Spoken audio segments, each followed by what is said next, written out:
కొణిదెల పవన్ కళ్యాణ్ అనే నేను శాసనం ద్వారా నిర్మితమైన భారత రాజ్యాంగం పట్ల నిజమైన విశ్వాసం విధేయత చూపుతానని, భారతదేశ సార్వభౌమాధికారాన్ని సమగ్రతని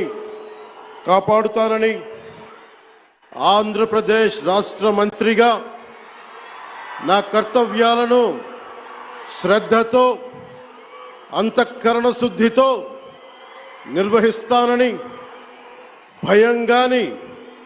పక్షపాతం గాని రాగద్వేషాలు గాని లేకుండా రాజ్యాంగాన్ని